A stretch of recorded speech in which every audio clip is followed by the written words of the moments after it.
The Almost Perfect Podcast.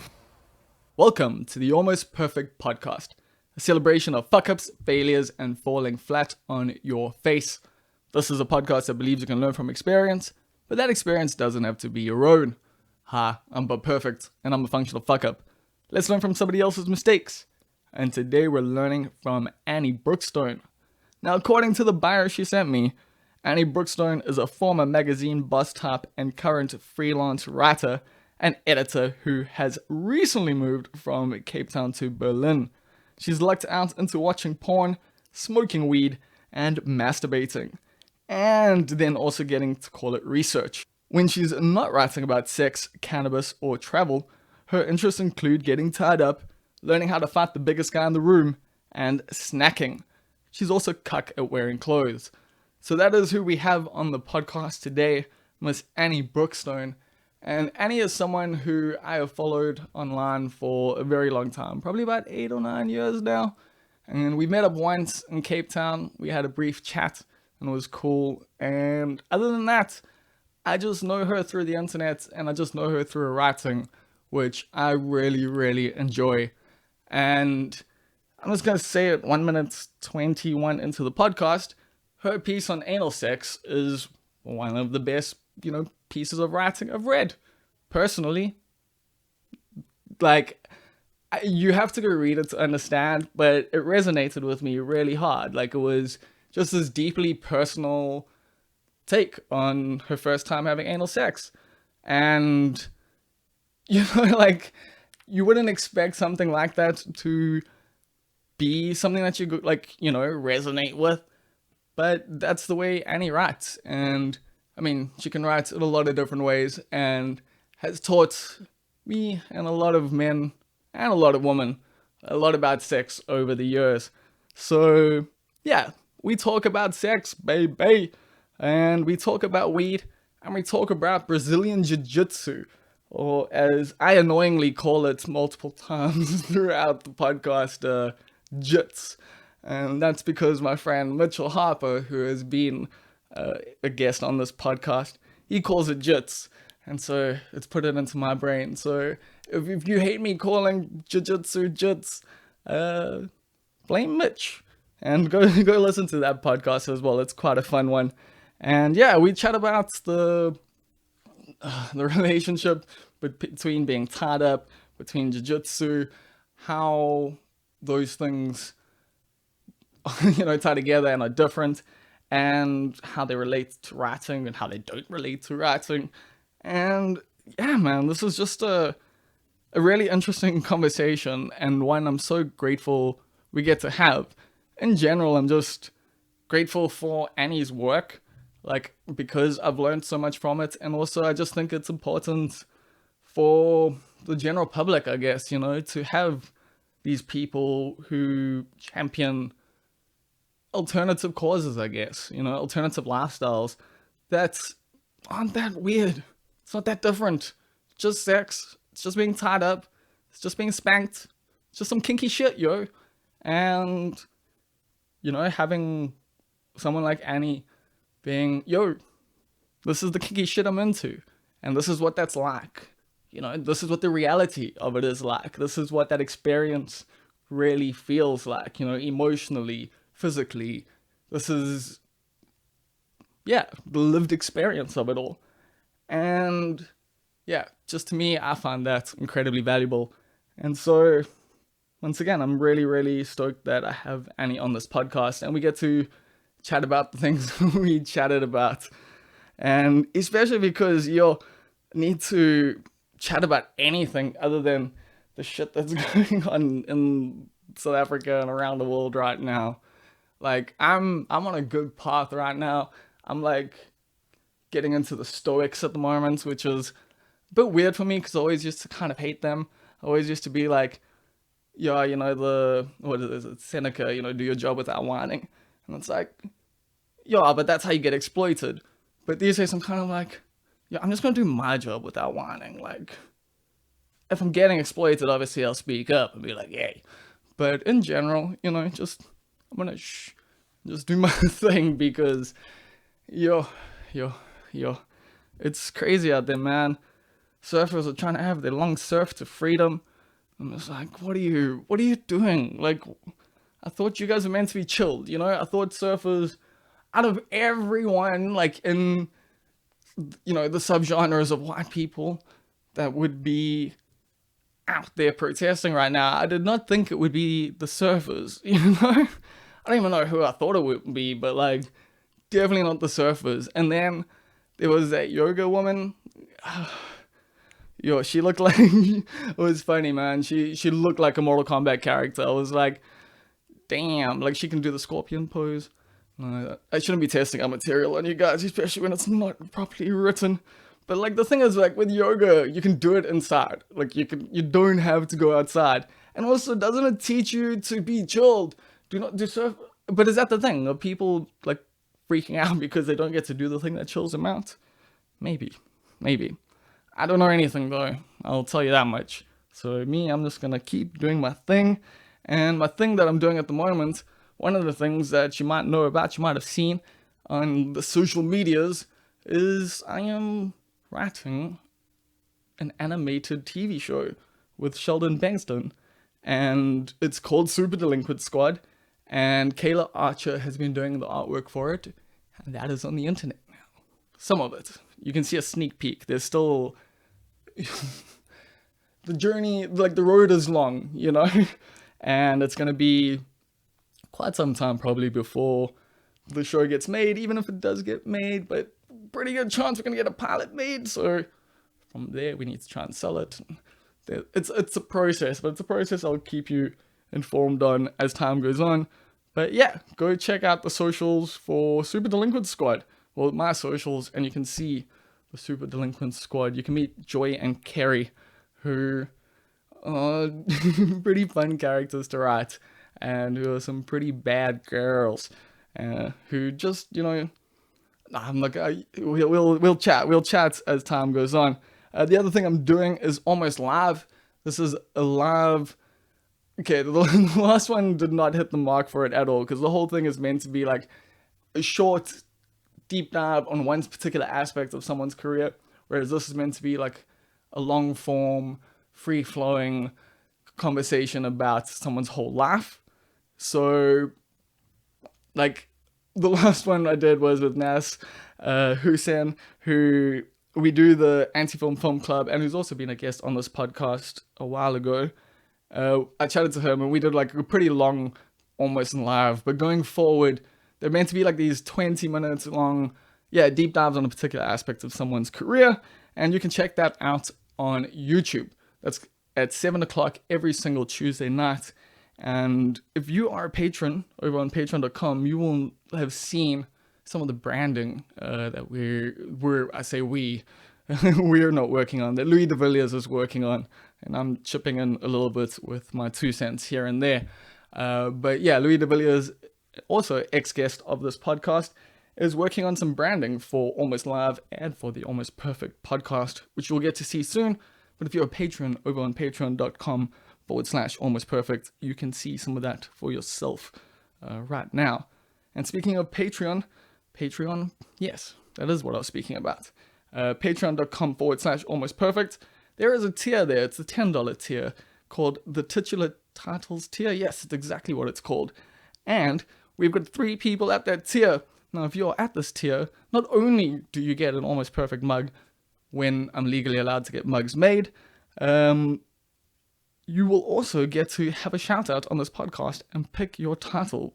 So we've got 3 people who are at that tier right now.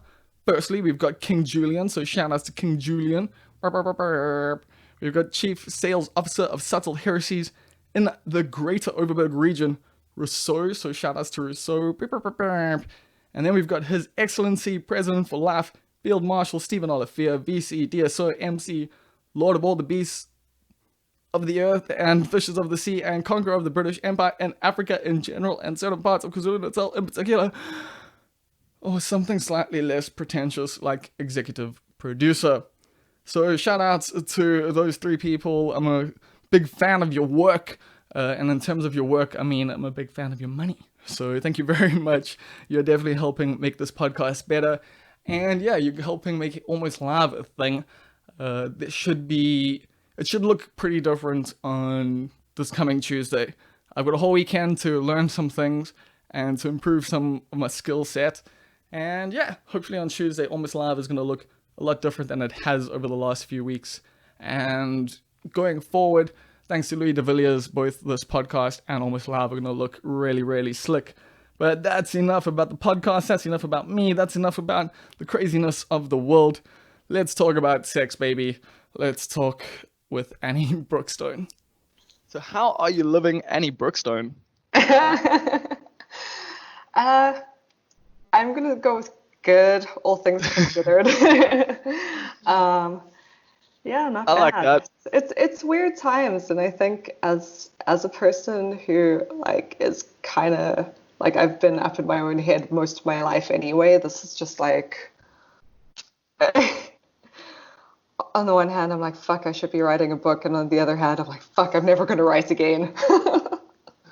I think a lot of people are feeling that way though. I mean, just by the reactions online, just by seeing a lot of what people are saying online, it's been a weird thing of like, yeah, some people are like, fuck it, I am writing a book, kind of thing, and other people are like, not a fuck am I ever writing, like you say. So have you done anything? Have you been productive at all? What's your situation like at the moment in terms of work? You know what? I lost a lot of clients, or let me not say lost. They're kind of on pause at the moment. And then I got a lot of work out of nowhere for like, example, I'm writing video descriptions for a porn site. Fun. Because like some industries are still going. Yeah, well, that's one industry that's very much, doing fairly well at the moment. Right? So it's this kind of weird thing where I thought I was going to have all this time on my hands, and I don't, and I'm a little bit resentful about that.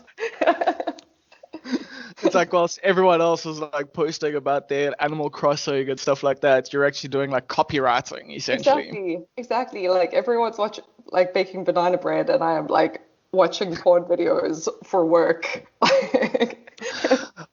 That doesn't sound too bad though. Like all things considered, so I get why you were saying like at the beginning, things are pretty good. All things considered, you get to watch porn and write the descriptions, and you know what? That's actually needed because I've read some porn descriptions and that's not what happens in the video. Like, right.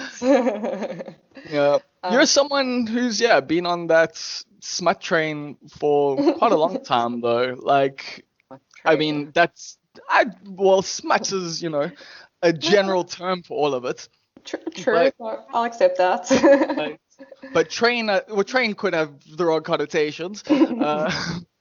But yeah, like you're someone who I've known online for a very long time. I think probably like 7, 8, maybe even 9 years now. And we've only met once. But one of the things that like, I follow you for, and one of the things I've learned so much about from you is sex.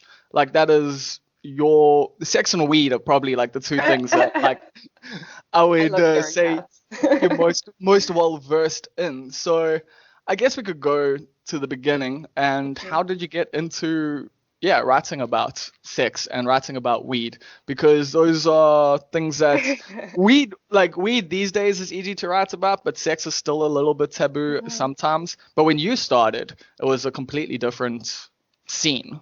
Yeah, I think,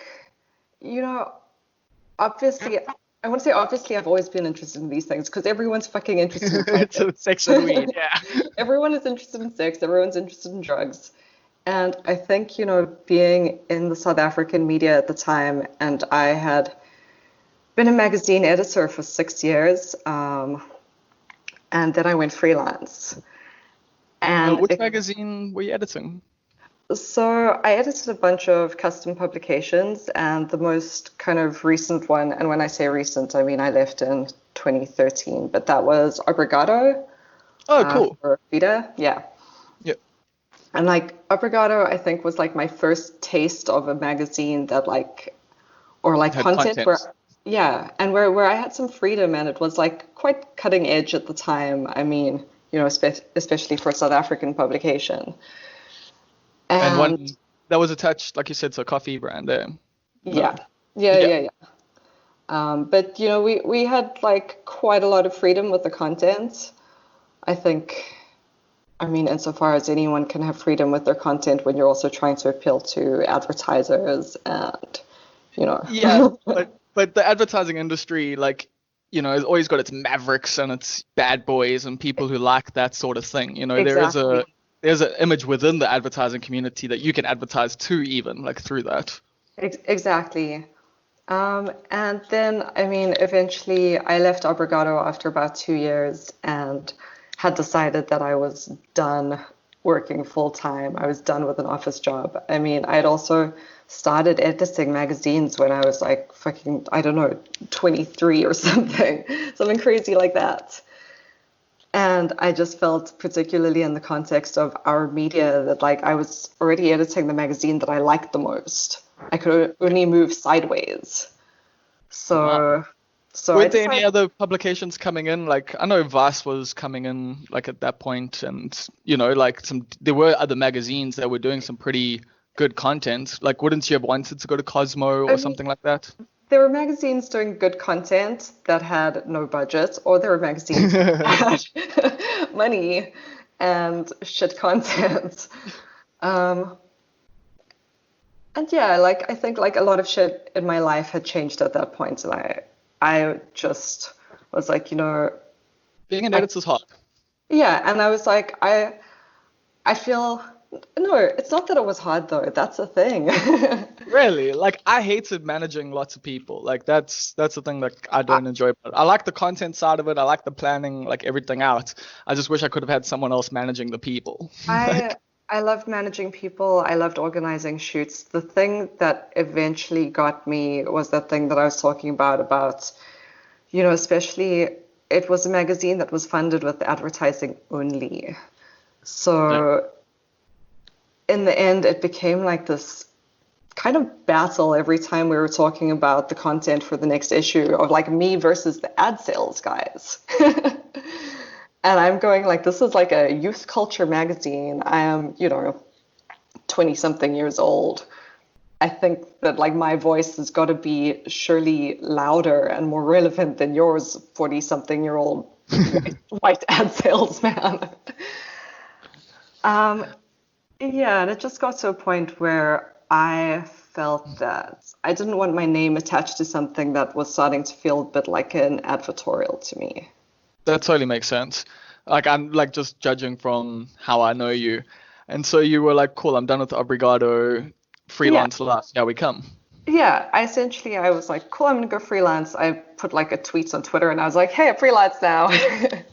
By the way, And I have to say your article on freelance, I think it was on 10 and 5 a few years ago, yes, was very helpful. Like just to me, like personally, and I'm sure to good. other people as well, but it definitely had some useful advice. So if it's still on the internet, I suggest listeners go check that out. So does that mean you never tried selling your panties because I told you it was a bad idea? That wasn't ever really on my list of things to do, like just in general. So how was it, yeah, Amazing. starting out freelancing back then? Because I mean, freelance culture is more of a thing now.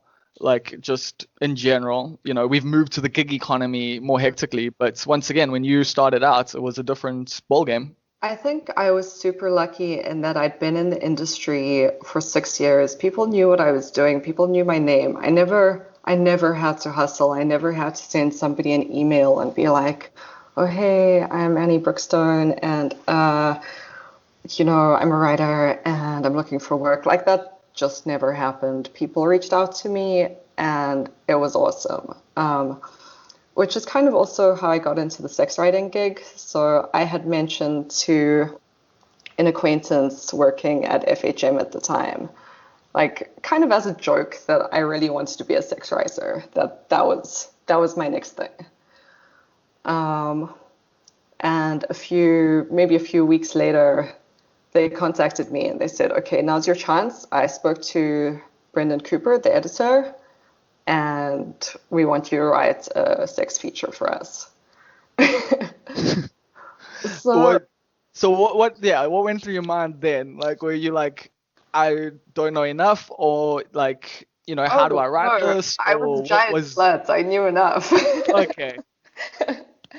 Um, no, I just, for me, like, FHM was the perfect starting point to write about sex. And, like, I can imagine people are listening to this and rolling their eyes because you know what the FHM readership is like.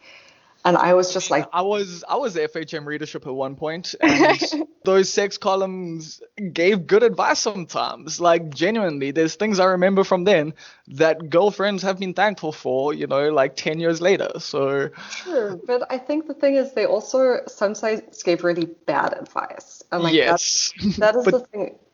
You could isn't that almost recognize the moves that somebody was pulling that they'd read in last month's FHM. like the like alphabet trick and stuff like that? Exactly. Or the like nine shallow thrusts and then one deep one followed by Uh, you, everyone knows that one. once again, useful when you're young, like I think if FHM's target audience is 16 to 18-year-old boys, then like it was the perfect magazine.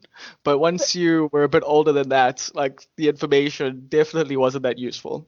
True, but I also think that, when I at least got into it, it was like such a kind of cookie cutter approach to sex. It was like, this 5 moves to drive her wild. And it just assumed that every woman responded the same to everything. So Yeah. I went into it thinking, fuck, I have this readership of these like, I would always imagine like some guy in his first year in university in res, like, in like maybe a conservative town, like maybe Potch. Like this is what I was imagining, like the almost like lowest common denominator. And I was like, how am I going to turn this boy into a sex positive, feminist, like cool man who respects women, isn't That afraid to ask what partners need. Like this is what I wanted to do, and I was just like, at last. and the editorial let you do that, obviously. They gave me complete freedom. After I submitted that one article for them, they called me into their offices and said, "Hey, we'd like to have you on retainer writing for us." Wow. Okay, like people listening might not know like how big that is. Like to just be put on retainer after one article is pretty gangster. All right, and they're like, "You have complete freedom. You can write about anything you like. Just send us a sex feature every month." um, And so the adventure began from there. yeah, at that point, I was writing under a pseudonym because a big thing. Family, friends. Exactly. I had a teenage brother at the time. I mean, he's 21 now, so like this like kid in my family who I didn't want his friends to be like, "Oh, I read about your sister's sex life the other day."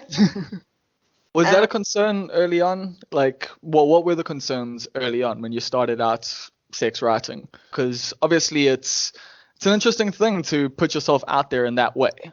Obviously, you're doing it for good intentions. You want to teach people things. You want to share information, and it's information that needs to be shared. But on a personal level, there's a lot that must be going on inside. I think, like my brief from FHM was just make people laugh and make them horny. Make them hard and make them laugh. And, I didn't want to go out there pretending that I was like some sort of like sexologist or sex expert. Like essentially, I wanted to go and say, these are my experiences as a 20-something-year-old who's fucking a lot. These are things that I've found. Obviously, if there was like research to back it up, great. But my thing was never to be pretending that I'm some sort of expert that I'm not. It was like this is a learning experience for everyone.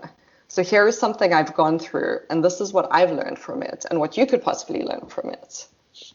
And that basically put me in a position where I didn't want anyone to read a story and go, "Oh fuck, I think that's me." I didn't want everyone who I've had sex with to be looking for like me, I don't know, talking about how great it was in the next issue of FHM. Or how bad it was. Exactly. which Yeah, is more no, often the case. I mean, I can understand that. Like, just throughout my own history, like, there's been some times where it just hasn't been a good time. But that's why, like, what you do, I feel has been so valuable, like, especially for me. And it's also one of the things that, like, I really admire and appreciate is how personal and open you can be with your writing. This is awkward for me to bring up, but your piece on anal sex was like something that like resonated with me. Like, just the like personal side of it more than, the actual like anal sex side of it was like, it was emotive, and it was something that was like, shit, like, damn. I'm blushing so hard right now. I'm sorry, like, as I said, like, it's like awkward for me to bring up, but it was just like one of those things that, like, after I read that, like, I genuinely like admired you a lot more, because it was such a personal thing, and it was such a brave thing from my perspective to bring up to like a general public. So how do you do that? Like, how do you go, like, I'm gonna share the story with everyone, especially once you started doing it under your own name? I think what it was is that like it's a learning curve for everyone, like I said. And like the more I learned about myself, the more I kind of realized that I am a bit of a freak. I am very kinky. You I don't want to say I think about sex all the time because sometimes I think about snacks. But So Korn's Adidas song there can be either or. right. But I guess what it was for me is that I realized that, I'm not trying to titillate people. Like I'm not trying to be like this, like, I don't know, sex siren or some sort of like, I just want to speak openly and frankly about shit in a way that like some pervy dude isn't gonna message me and be like, oh, I'm wanking over your content right now. But at the same time, somebody can go, oh, fuck, that resonates with me and that's real for me. Because, like, especially, with things like anal sex or kink or BDSM, like people do still like feel like there's a lot of stigma around it, and they do still think it's like this like really like risque. I think a big thing for me, like especially in terms of kink and BDSM, was like people's ideas of it were informed by like basically Rammstein music videos and CSI death scenes, like CSI crime scenes. Yeah. Like it's always just like this like really like, I don't know, intense, It's just damaging, negative, yeah. risky, yeah, whatever. And I just wanted to go, hey, I'm a normal ass person in so Okay. many ways, and this is like an element of my life that feels as normal to me as anything else. But it's just societal judgments, obviously, because I think kinks are like, people responding to it negatively are usually somewhat turned on by it.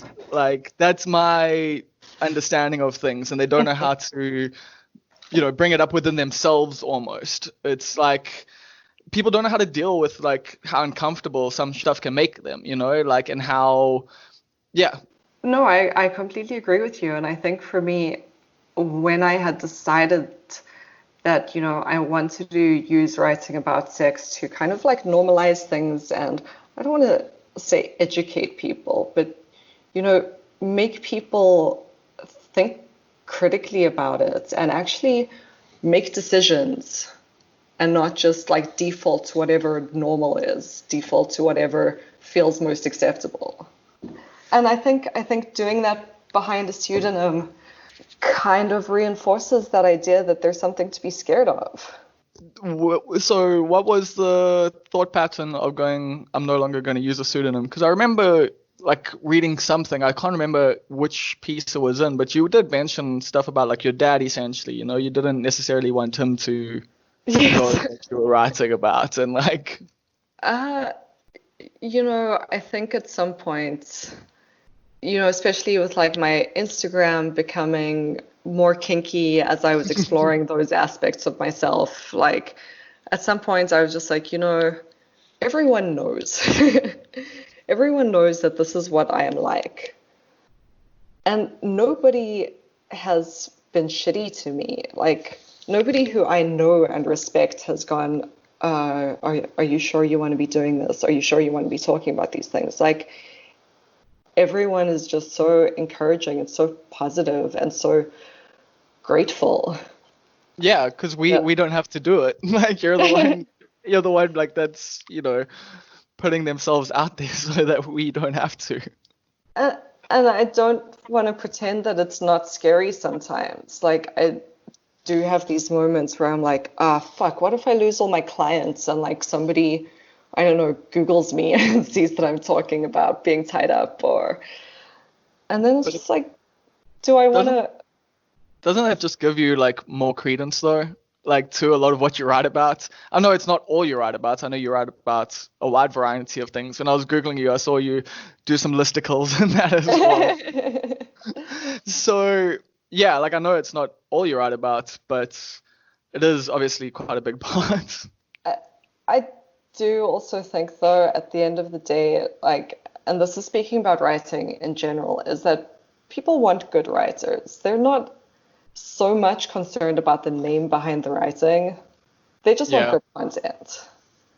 That's the unfortunate thing for someone who's a bit more ego driven like myself, who like got into writing thinking somehow it was going to make my name. And I guess sometimes it did, but yeah, like that's the thing. As a writer, your name isn't that valuable in 2020, but at the same time, your name now is, because you've got these experiences, because you've shared these experiences, because you've got this wealth of knowledge that you've shown that you can share. So that's why I can't see clients necessarily dropping you, based on you going like, I've been tied up, when it's like you're literally big asked like, what's it like to be tied up? Right. Well, that's the thing. It's like ultimately, like I couldn't separate like aspects of my life and go, okay, this is what was my pseudonym, Mandy May. This is Mandy May, the sex writer, and this is Annie Brookstone, the girl who writes about nice things. Good, clean fun. So yeah, when did that separation happen? When did you just become Annie Brookstone, the writer?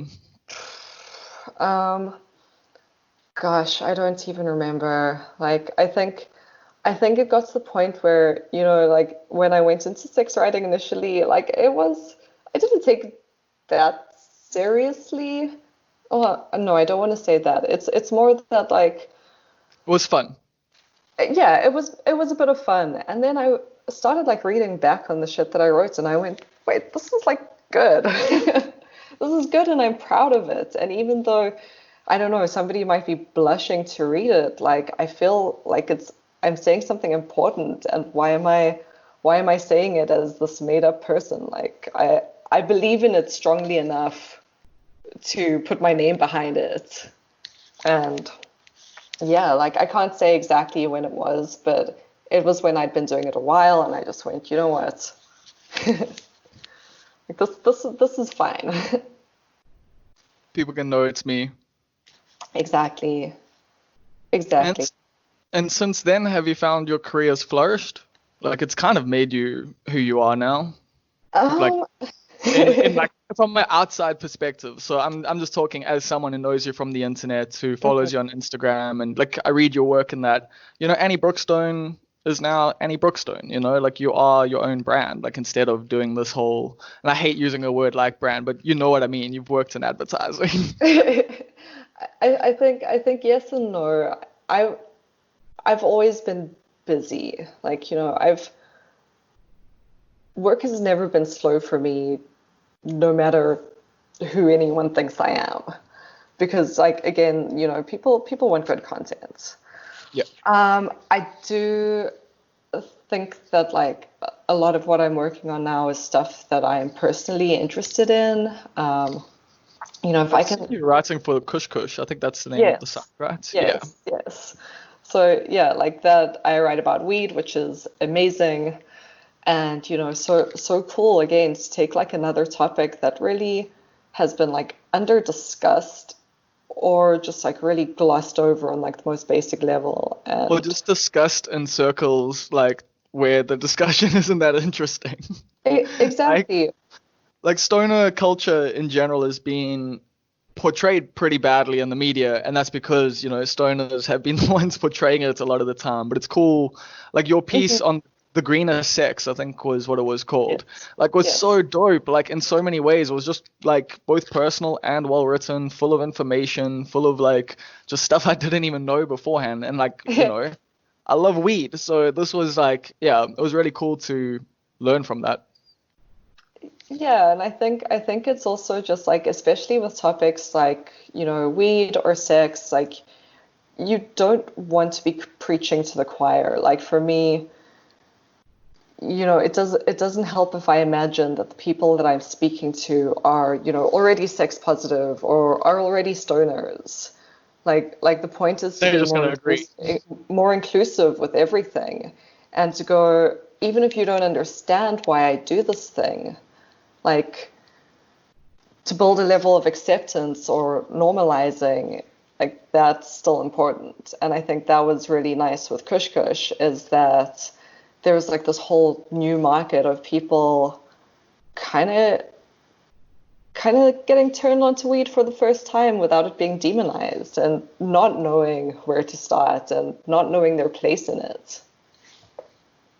Yeah, that's actually, I never even thought about that because, yeah, weed's just been a part of my life for most of my Right. life. But I can imagine it. I mean, it is just a completely different environment, especially in places. I mean, in South Africa, it's at least decriminalized and stuff now, but all around the world, it's becoming more legal to do weed. And so people who might have not been like, I know personally, weed being illegal was 90% of the appeal when I was younger. Like that was Right. I would have just smoked cigarettes if I wanted to smoke. Like, but no, I Right. wanted to smoke something illegal. So it was like getting the weed. But I get you. Like, it's a completely different environment, completely different culture. And yeah, being able to share that information with new people is so valuable because the stuff you learn on your own or from your friends, both Right. about sex and weed, is just almost always incorrect. Right. And like I think it's got to be about a kind of like culture of like sharing experiences. It doesn't matter if your experience is perfect or if it's bad or whatever. Like people just need to talk about this shit because otherwise you don't know. You don't know if you're doing it right. You don't know if you're fucking, I don't know, smoking parsley or Oh yeah, not inhaling, like exactly. there's an infinite number of ways. One thing I did want to chat to you about because it's pretty recent and it does affect you is Associated Media is closing down in South Africa, Yes. which means a bunch of print magazines are going down, including Cosmo, who I think you wrote for Hmm. that. I wrote for them and I was the acting deputy editor for about 4 months. Oh wow, that's quite a title. Yeah, it's a mouthful. How did you feel about having that job? Like, was it a thing where you're like, cool, this is prestigious, or just, nah, I'm just working? It was interesting because essentially what happened is that I was working on House and Leisure as their copy editor for 4 months while they were interviewing for the position. And, they're like, do you want to work for us full time? I was like, nah, but I'll come in while you're finding the right candidate. And I think 2 days before I was due to leave for House and Leisure, somebody came upstairs from Cosmo and they're like, could you just come downstairs for a quick conversation with the Cosmo team? And I was like, I mean, I had never written for a women's magazine before. Like, I'd written for Men's Health, FHM, like hugest, weirdest selection of magazines, but never for a women's glossy. So I was like, yeah, okay. Was I it went down. intimidating? Um, Like, I I, hate to use I, that word for you, but like, I can imagine it might be. I was confused, if you put it that way. So I went down and the editor sat me down and said, look, I'm leaving in a few days. The current deputy editor is coming on as editor. Like, I no, in fact, there was a new editor coming on, and the deputy editor had left. So, like, brand new, like, senior team. And she's like, yeah, we heard that you're leaving House and Leisure in a few days, and, like, have only heard good things about you. Do you want to be the acting deputy editor while we're hiring for this position? And I was like, have you seen me? Sitting there covered in tattoos, like, probably pink hair at the time. I was like, me? Are you sure? Like, do you know me? And they're like, yeah, just, come on, we'll show you how to do stuff. What they said to me was like, oh no, we only need you for a month. Like, we'll have somebody by the end of the month. I was then like, okay, but you do know that, like, I don't come in earlier than 9:00. They're like, yeah, that's fine. And I was like, okay, and I leave at 4 because I don't want to sit in traffic. And they're like, oh, totally cool. I was like, okay, fuck, like, what else can I ask for? So they were just accommodating to you. So they made your life pretty easy to accept the job.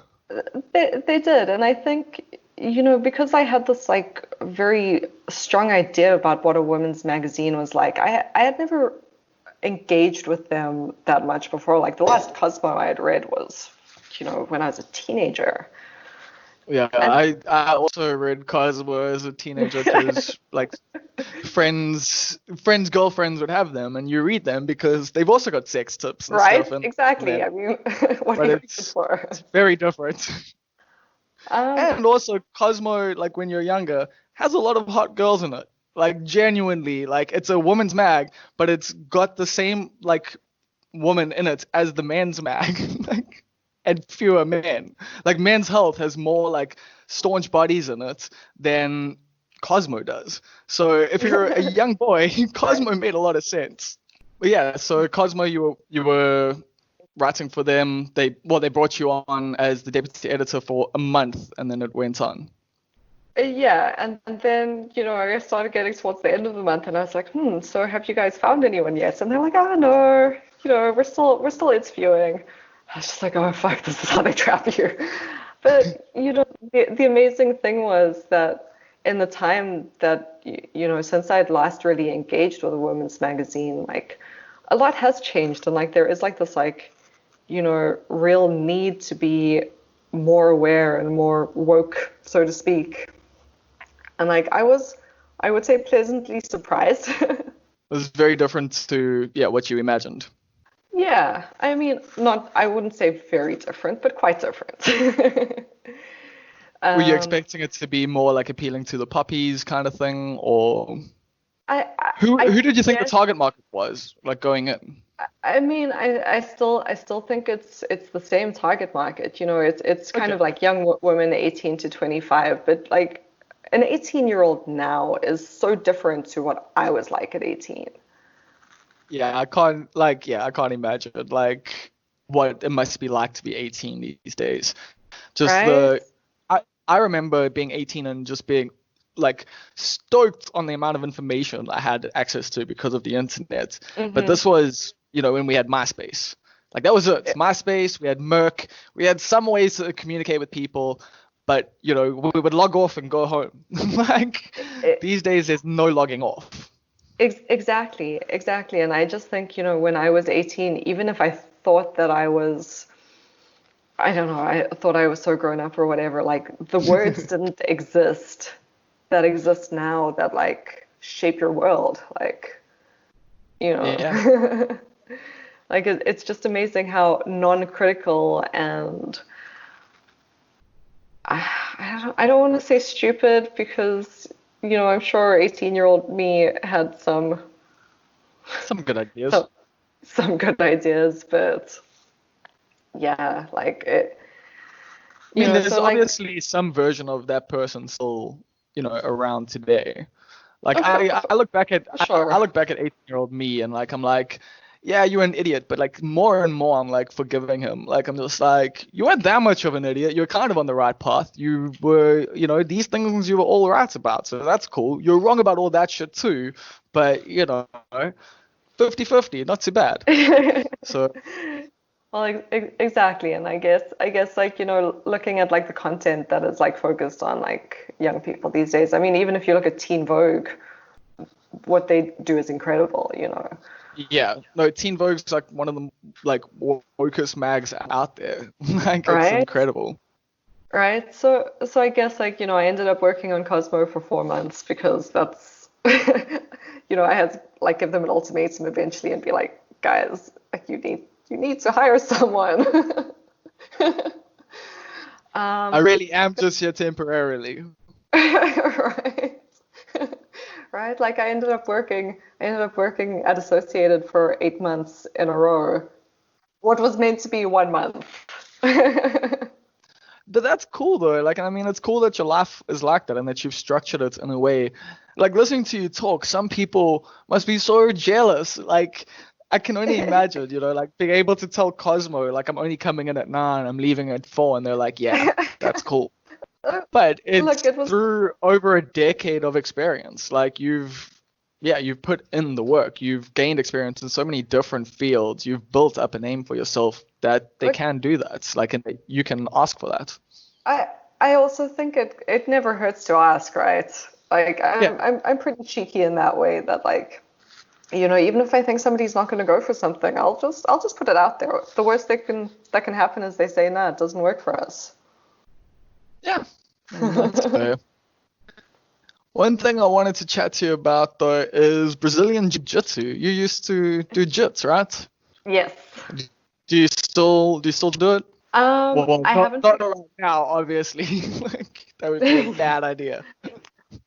I haven't picked it up again in Berlin, but it was definitely like number one thing on my to-do list for this year before social distancing fucked everything. But I'm still Weirdly, strong as fuck from that.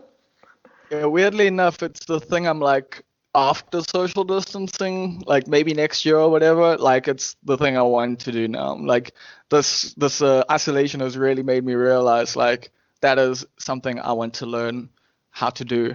And yeah, how did you get into it? So I was kind of going through like this extremely, I would say, anxious phase that I think a lot of women can probably relate to. Like this like feeling of like walking down the street and like, I just know somebody's going to say something inappropriate. I know somebody's going to catcall me. Like I had this extreme anxiety and like panic about just like being powerless. And it started turning into anger. And then I was just angry about being powerless. I was just like angry that if somebody is bigger than me, they could say whatever they want. And one day I was just like, you know what? What do I have to learn to fight the biggest guy in the room? That was that was it. I put a thing on Facebook and I was like, hey, I want to learn to fight. My only requirement is that I can fight the biggest guy in the room. And people gave me a bunch of suggestions, and some people were like so like disparaging. They were like, "Oh, you know, self-defense, like picking a fight is a bad idea. You need to Not run." And I was picking a like, I fight. was right, and I was It's like like, this is a you self-defense. I want to fight someone. yeah, like and it's also like you can't always run. That's the unfortunate truth of the matter. That's like if people could always run, they would. It's Yeah. being able to defend yourself is something we should all try and learn. Not to try and like just like go out and cause fights with people, but if Hmm. like you say, like you're like because I see it just, with my own girlfriend, like when we walking outside, our experiences are very different. Hmm. Like the Hmm. anxiety she faces and the ones I face are quite different. Yes, I'm also worried about my safety at times, but completely differently. And so, yeah, like I totally understand wanting to learn how to defend yourself and also, yeah, like learn how to But fight the biggest guy in the room because sometimes the biggest guy in the room is going to be the one who's fucking with you. exactly, and it wasn't like just like a self-defense thing, because like then everyone was like, oh, poke them in the eyes or kick them in the balls, and I was like, no, I'm angry. I want to know how to fight. I want to know how to like maintain this thing so that I can beat somebody up. Like, it was really just about like channeling anger.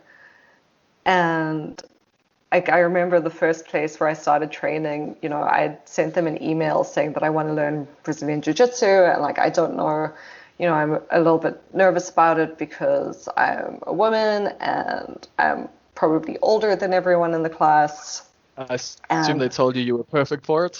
well, so the dude, this dude he called me and he was like, hey, I got your email and I just thought I should let you know that we've also started a women's self-defense class. And I just cut him off right there and I said, I don't want to fight women. I just want to fight someone. Like, cool, like maybe I'll come to a few self-defense classes, but that's not the point. Like, I just want to fight someone. I just want to know That you can handle yourself. that if I decided to take on the biggest guy in the room, I could. And he was like, oh, okay, definitely come to jiu-jitsu. And so in jiu-jitsu, did you learn how to take on the biggest guy in the room? Yeah, look, after my first class, I was in so much pain that I can imagine. I was in so much pain I could barely walk, and I arrived at the second class and I said, I'm so sore. I'm just gonna watch this class if that's okay. And the coach was like, that's not fucking okay. Get into your clothes and start jogging. It's like, oh, okay. Yeah, because the discipline's a big part of it as well. That's the thing with martial arts that I am learning to really respect. Is just the doing it even when you don't want to kind of stuff, like yeah. Because in real life that helps. With writing, that helps so much. For sure. And like, the thing is, you don't get like a cool training montage and you skip to, when you're fit. Like you go through it. Like there were times when we would have like class that was just rolling, just like drilling with different partners every 2 minutes, and I'm just getting choked out. Exactly, I would have the sweat of 5 huge men on me. I was the smallest in the class, and I would just come out of there drenched in other people's sweat as well as my own, like so tired that I wanted to puke. And like that's so gross, but at the same time, like, what do you think of that? Like as a writer, what's going through your mind like when that's happening? Because you're like, I think as a writer you experience things probably differently. On like, okay, you're doing jits, so you're trying to not fucking get. Maybe you're not even thinking as a writer at all. Actually, I might be thinking about this completely wrong because you're literally just going, how the fuck do I prevent this person from getting me in an armbar or choking me or just like making me tab? So maybe I'm thinking about it completely wrong. look, I think definitely at the time you're not composing the story. That's like the one time like my internal narrator would shut up. But That's to do it. Like that's genuinely it. Like I want to just be in that state of focus, essentially, like where you have to just focus on that task. Because I'm someone whose brain goes all over the place. Even when I'm doing yoga, even when I try to meditate, yeah, I struggle to like, go onto one like path. But just seems like something that would very much center me. I think like the nature of being a writer is you're an overthinker. You're always doing whatever you're doing and then engaging with it in this weird abstract way where it's a story. And that was like always the thing for me. Like when I'd have a bad hookup, I was like, oh well, at least this is a good story. So yeah, I think like the thing with Brazilian Jiu-Jitsu and like also with being tied up is that you are in such a I was going to ask like if there's correlations. Huge correlations, just in the sense that you are like so present in your fucking body. You don't get to decide that you're somewhere else in that moment. Like you don't, it's so hugely grounding that like you were just there and you were just experiencing that, and you're not thinking of like the fucking synonyms for the thing. You're not thinking of the most beautiful words to describe it. You're just fucking there. You're sweating. You feel like you're gonna puke. It's not painful. It's like, you're just like, ow. Exactly. You're just grunting. Like that is communication for now. And so do you find like that's the benefits of both those things for you? One of them, for sure. Yeah, like my brain doesn't shut up a lot, rarely. And it is nice to do something that is like, I want to say, like so like grossly physical, like so, you just are. It's its own sort of like ego stripping. Like you can't pretend to be doing better than you're doing. You can't be cool. Like nobody looks good with their fucking like gum guard in, grunting and sweating on somebody, and you know And it's also, like you just can't be cool, like in terms of like, if you think you know something, you're going to get fucked up. Like if at any point you think like you're cool or you're good, like you're not. exactly. Like I always liked there was that Hicks and Gracie documentary Choke, where he says early on in the documentary, like these other guys, they always talk about how they're not scared of anything. I think that's stupid. I'm scared of everything. And like Yeah, you that. should be. Like, and that's how you get better, is because you're worried the whole time. Like, okay, what can they do here? Like, I'm saying this as someone who's like not done jiu-jitsu. I've been in street fights, and like I did a Mhm. bit of Muay Thai in high school. That was it. Like, I learned some Muay Thai to deal with bullies, and I dealt with bullies. But like, like jiu-jitsu is something that like I've got friends who do it. Like Mitch, who's been on Yes. this podcast before, he loves it. He finds it incredibly valuable. You're someone else as Mhm. well who I see. Obviously, Joe Rogan's one of the biggest advocates for it, and just in general, it's something that's, yeah, like I think the physical chess aspects of it and just the centering of all of it makes it highly appealing to me, and Exactly. especially now that I've been getting fit. It's also just like very fucking empowering. Like even you kind of like lose that desire to want to fight everyone because you're more Fights grounded and hurt. more centered in yourself. But as you're losing it, you're also just more aware of the fact that you could, and then But then you become like this merciful god. well, that's kind of what Joe Rogan does mention in his podcast, where he's like, he just likes to have the ability to end a fight. Like Exactly. it's not about wanting to start them. It's not about, yeah, like causing shit. It's just, if shit does happen, it's nice to know, like it's nice to have that confidence in yourself, because that almost does make you want to fight less, because you're like, shit, if I get in a fight here, this guy's really gonna get hurt, and then you're like try to de-escalate more.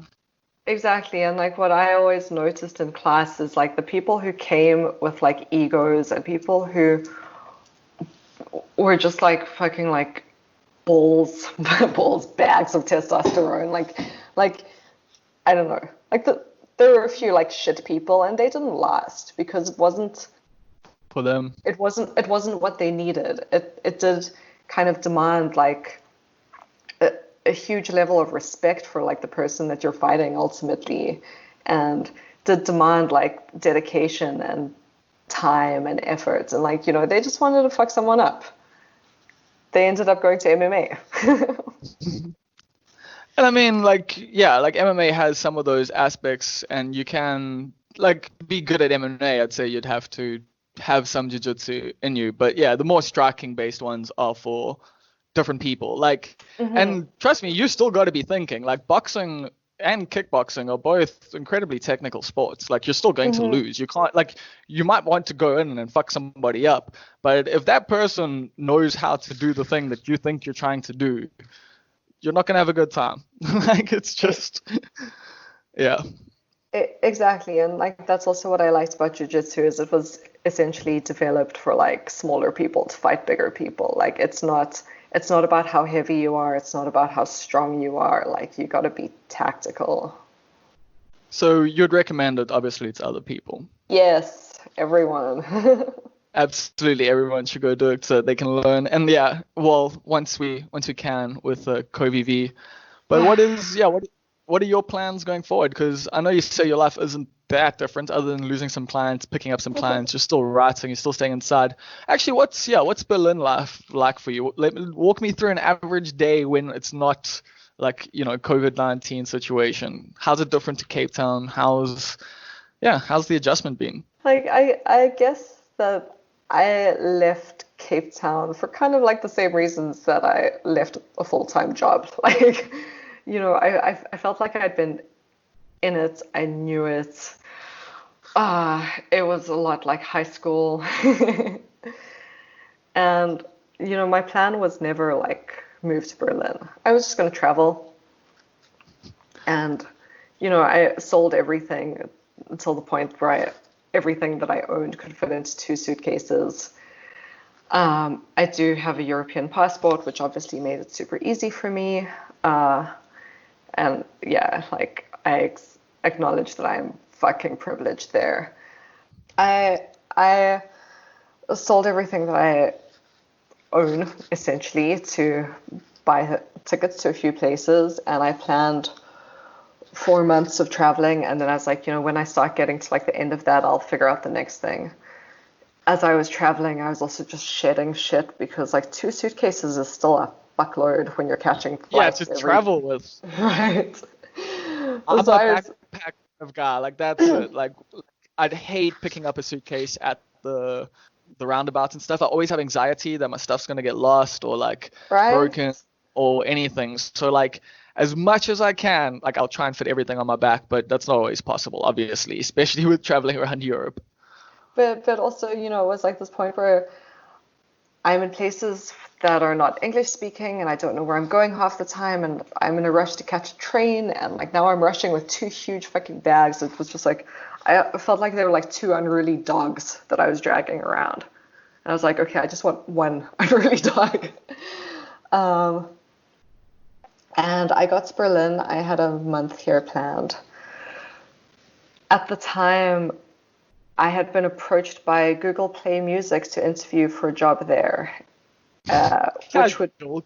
yeah, which would be based in London and would involve essentially making South African music playlists for them, which I was like, you know, I said I'd never go back to a full-time job, but if you want to pay me £50,000 a year to make playlists, like I'll interview for this job. The interview process for Google is intense. I would Like, assume they searched your history. yeah, and apparently didn't care. um, so, I was traveling at the time and they were like, it's cool, we can do video interviews. But I mean, we ended up doing like 7 or 8 video interviews. And I got to the point where I was in Berlin and still interviewing, and I was like, I can't plan any more traveling because, I'm a cheap ass. Like, I'm buying the non-refundable flights everywhere. And I was just like, if Google tells me to come to London to work for them, like, it's crazy if I then have all these flights and shit. So I was like, cool, I'm not planning anything. Eventually, like a week before I was, I don't know, out of time at my Airbnb, they're like, yeah, it came down to you and one other candidate, and we went with them. Fine. How? Right. And I was kind of like at a loose end, and I was like, shit, like, Berlin has been cool, but this whole time I've been stressing about job interviews and Google, and actually I kind of want to experience it now without having to worry about that. So I organized like another month and another Airbnb, and when the time like there was drawing to a close, I was like, shit, I can't afford to live in an Airbnb. Like I'm just gonna get like a medium term rental in Berlin, like just 3 months somewhere. Just a matter of convenience. It's just It gonna help out for a little while. exactly, and then as it turns out, you can't stay in Germany for longer than 3 months without German health insurance. So I was like, okay, fuck, let me just get German health insurance. uh. And then I Damn. learned how like insane bureaucracy is here. And by the time I went through everything, I was like, okay, fuck it, I live in Berlin now. Like I'm not leaving after filling out 200 German forms. So is that how they get you? Like it's just like because also to leave now I assume would be a few more forms. And you're just like I'm done. I'm done with the forms. Basically, I was just like, I'm gonna make this worthwhile. I'm gonna stay. And then I made friends, and I met somebody who I'm now dating and have moved in with. And I was just like, okay, shit. Like, This is my life now. it. My feeling, and I think my feeling since I left Cape Town is never like, I don't think about things like long term. I'm not thinking about where I want to live forever. I'm thinking about where I want to live for now. And for I now, get this that. is still good. And I think, yeah, leaving Cape Town was like such a liberating thing, and that I realized like you can pack up your whole life and go to the other end of the planet, and like your friends there are still your friends. Like you still talk to them every day. Like I still know what's going on. I'm still working for South African clients. Like you don't sever all your ties. And I think that's what so many people are scared of, is that like, Yeah, definitely. Like just you speaking to me personally there. yeah, you feel like everything you've worked for is for nothing. And like it's not really the way it works anymore. Like we're so connected in so many ways that, okay, like maybe now with coronavirus, things have changed a little. Coronavirus.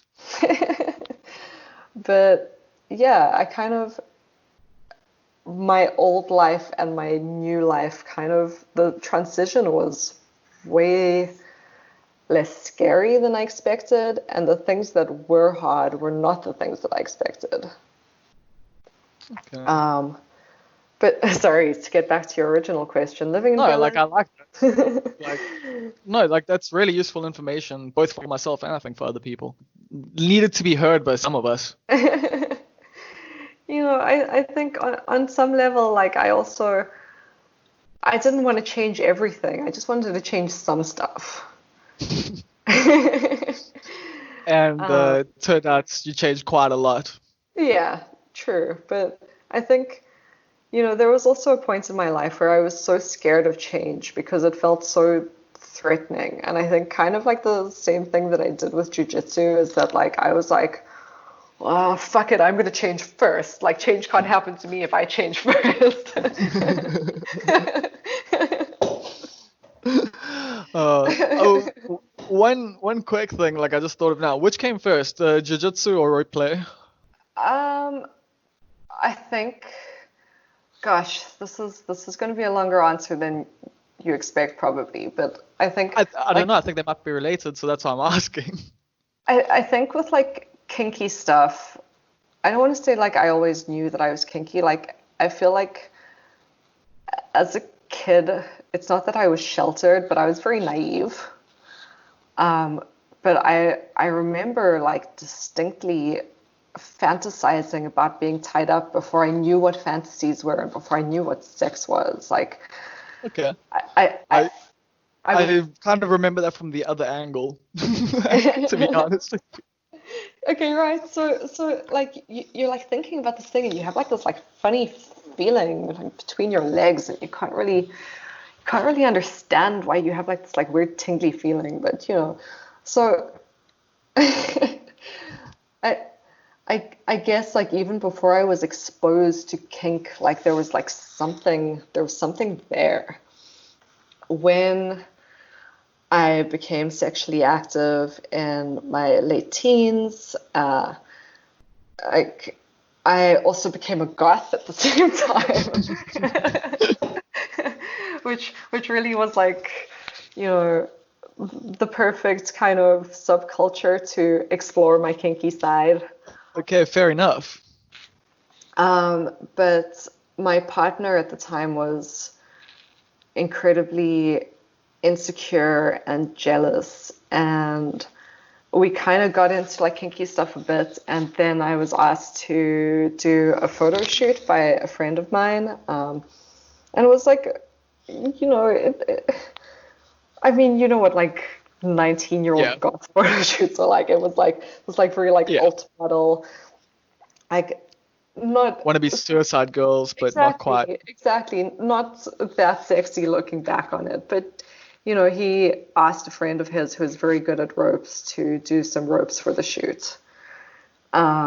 And my boyfriend freaked out about it, and he was like, well, I'm not doing that shit with you anymore. Like, and our sex life got very vanilla. And I think because it was like my first big relationship, and because I was still like this like fairly insecure kid, like I took that on, and I felt like I was to blame. And Okay. for a long time, it's something that I wasn't Were really you like felt more ashamed of it, or? yeah. So, I mean, I don't want to say ashamed. Like, I just felt like I had put somebody into a situation where they now felt like they weren't good enough. Okay. Um, Even though obviously that was his projections, but yeah, when you're young, like you don't exactly. know. And it's your first relationship, exactly. And I think that then like that's something that kind of like, I always knew that I was into it, but even after that relationship ended, like I was like, oh, I never want to be in a relationship again. I just want to slut around. And it's not like you're gonna let somebody you're casually sleeping with for the first time necessarily tie you up. No, that sounds like a terrible idea. All right. um, so then I ended up working for this sex toy company, like creating content for them as like part of their marketing team. I was freelance at the time, and somebody was like, "Oh, we saw all your stuff in FHM, and you should definitely come work for the sex toy company." Fuck yes, of course. And we Yeah, decided, like that must have been an easy yes. right? I was like, "Do I get free vibrators?" Yes. Okay. Yes, yes. And we decided to do a bondage themed shoot for like one of the shoots. And because we had no budget, I was like, cool, I'll be tied up for the shoot, like, of course. And my friend Astrid, well, I met her at the time. She is a female rigger, which was also just such a new experience for me to be tied up by a woman. And it was amazing. And afterwards, I was like, fuck, why, why haven't I been doing this? Why haven't I been involved in this? It's I think in South Africa there isn't such a big scene, and like there is still It's a small community. it's a small community, and it's still very much dominated by middle-aged men, I want to say. Like this kind of like awkward like fet lifey. Yeah, Well, from what I see in Durban, like, I mean, I'm not a part of anything, but like, I chat to people, and that seems to kind of be the vibe. Like, the people tying people up are usually older men.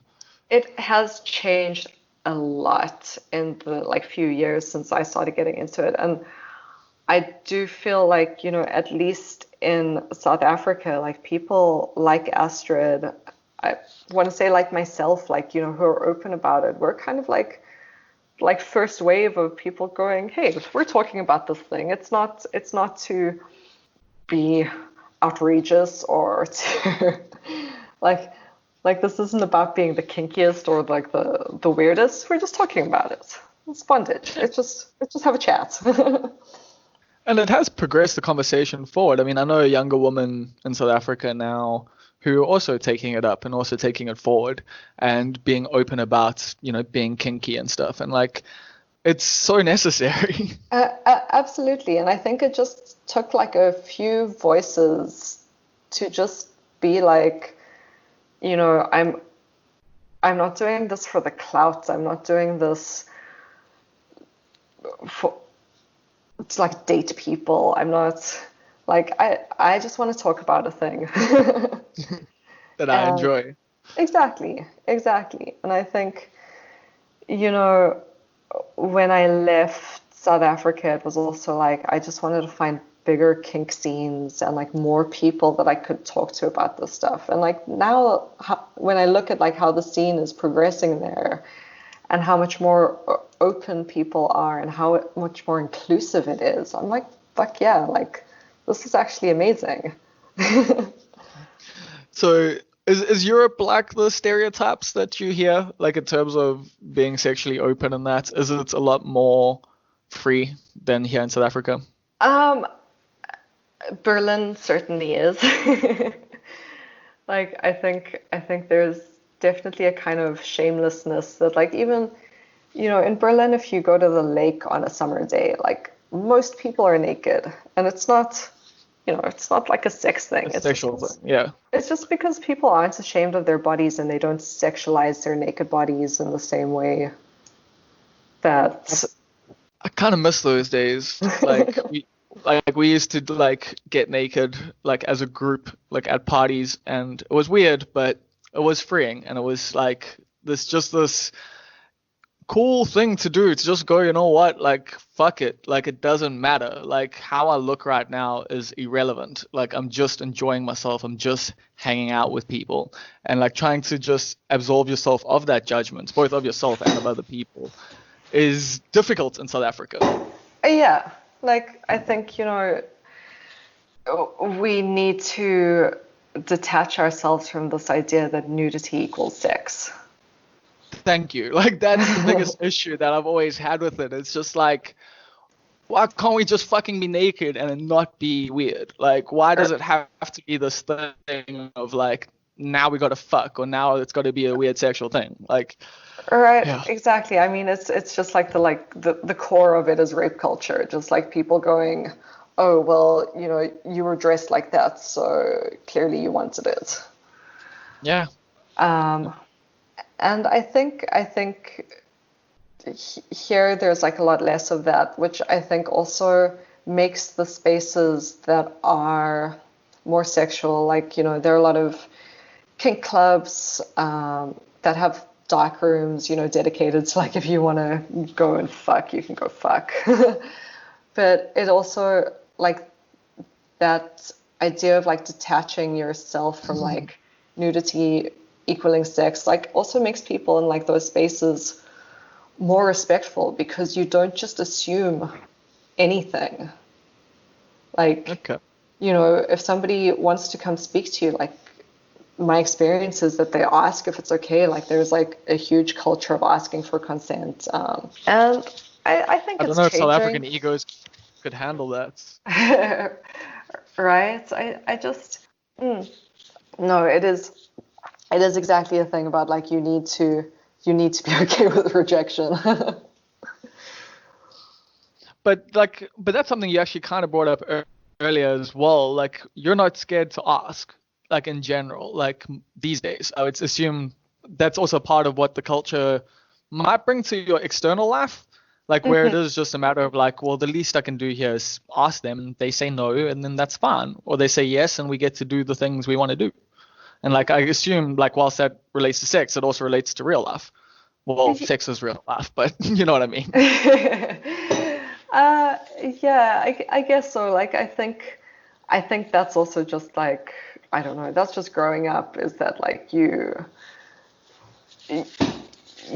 do kind of realize that like you can bounce back from rejection, and that you know everything is also just like on a spectrum. Like everything is on a fucking spectrum, and if you're negotiating consent, like that's what it is. It's a negotiation.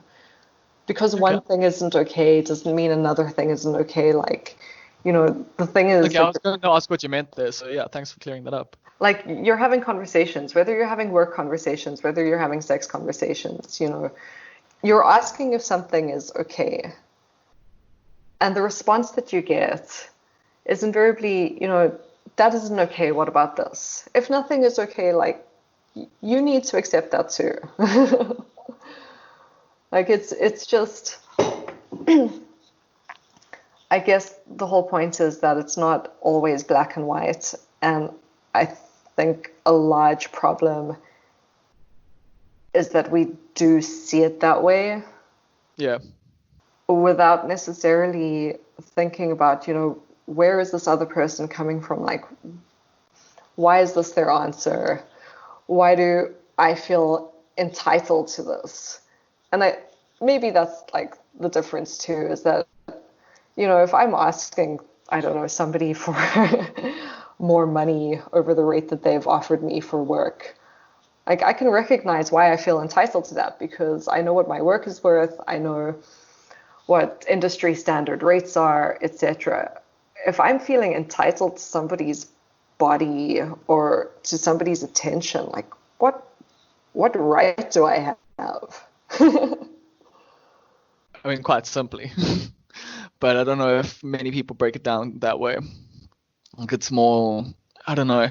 Like I know patriarchal culture because I've grown up in it, and you're just taught like that the world owes you stuff a lot of the time, Mhm. and women owe you things essentially. Mhm. And you also, I think a large problem, well, a large portion of the problem isn't even just that, it's that you see other men getting things and how they do it, and so you think that's how you should behave, and like Mhm. it's yeah, the patriarchy is its own culture, like, and it's Mhm.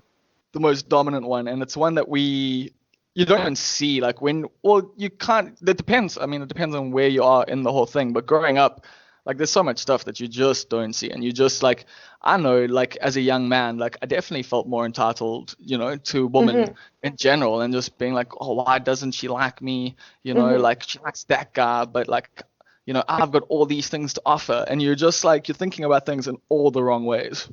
Absolutely, and I think the thing is, it's something that's going to be dismantled from the bottom up. Like getting back against like your question about like Europe being sexually open or whatever, like it's only possible because like that dismantling has begun. Like if you are out of line in a kink club, you're going to get kicked the fuck out. Like you have to go in there, you have to agree to every rule there. Like you have to hand in your cell phone so you're not taking pictures of people without their consent. Like there are like so many small actions that like need to be implemented to begin this dismantling. And you see some of that that's actually happening there. Yeah. That's dope. But you also said there are people in South Africa. Astrid, how can people check out her stuff? Do you know her handle offhand? Well, No. she Oh, she because she doesn't do lessons and stuff. Does she do, like, I thought like, was she one of the people who does lessons and teaches yes, yes, other? yes. Yes, yes. So her handle is Desire Lines with an Yes. underscore at the beginning. And if people want to get, like, yeah, learn more about these sorts of topics and weed, and where can they find your writings on it, and, various other resources that they could use? I mean, I would say Google me. Fuck, no, don't Google me. Follow me on Instagram. I have recently changed my handle to That Baby Godzilla. Yeah, I tried to find Annie Brookstone on Instagram and I couldn't. Like, it was I, funny. I couldn't remember your handle for a bit. I did change that one because of a few creepy people. I was just like, you know what? I mean, weed out the Yeah. creeps, change my handle for a bit, and yeah. But yeah, if you want to find me, That Baby Godzilla. If you want to speak to Astrid about rope lessons, Desire Lines, she also runs Ropey Things, Okay. Yeah. which is What's rope, like you think? Ropey Things do workshops in Cape Town and Joburg currently, which is just like nice kind of beginner rope spaces where you don't have to feel totally intimidated. Yeah, so their workshops are just like really chilled, like non-sexual spaces. So you can come there, learn something, take it back to your bedroom. Like you don't have to feel like you're gonna get hit on or like you have to be dressed in a certain way or. Is is that like a thing? Like, I've chatted to some people about it. Like, I know we're ending this interview, but I just had this thing pop in my mind. Like, Mhm. is not all rope play is sexual, right? Like, some No, of, yeah, like I would assume, like sometimes, yeah, being tied up, definitely you're not having any sexual desires there, no. I mean, there are and like other people times it is. there are people who I've tied with who I would never have sex with, and there are people who I've had sex with that that I would never tie with. Like they can be very distinct things. Like, some people do it for the art of it, the artistry, for Yeah, creating something that's a beautiful. lot of what I see online. Some people find it very therapeutic and grounding. Some people are just sadists or masochists and into that side of it. Like, that's also like something that you But that goes more bondage and like BDSM side, right? Than Yeah, just okay. yes. But I mean, ultimately, like what it is depends on your dynamic with the person that you're tying. Okay. So if you've got a sexual relationship with that person and that's a part of what you want to bring to the bedroom, cool. If it's someone who's like, I enjoy tying people up because I enjoy the artistic expression, and you're like, well, I enjoy, being compressed into like a little ball, then you can work that out too, and it's not a sexual thing. Exactly, and like that's also the thing. It's like when you're negotiating consent, like people have this idea that it's only when you're in a kind of kinky situation or something, and it's not. It extends to so much stuff. Like, if somebody's tying me, for example, like what is it for? Like what's our dynamic? It's ultimately you empower yourself with these conversations. Because you know what you want out of it and what they want out of it, and you both agree going, this is what we want out of it. Exactly. Exactly. Cool.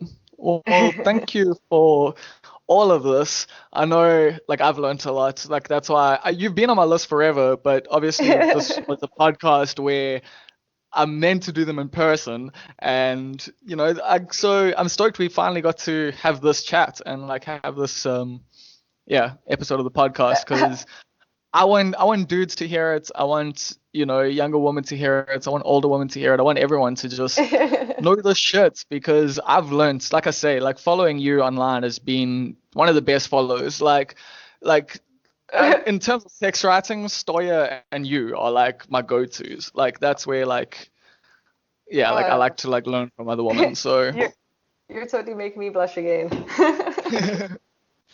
no, but like I genuinely appreciate your work and what you've done, and like yeah, I think some of my girlfriends probably do too. So That thank you very that much for your time, for that means a everything. lot to me. Thank you. Well, hope you enjoy the rest of your day, and yeah, we'll chat again soon. Yes, please.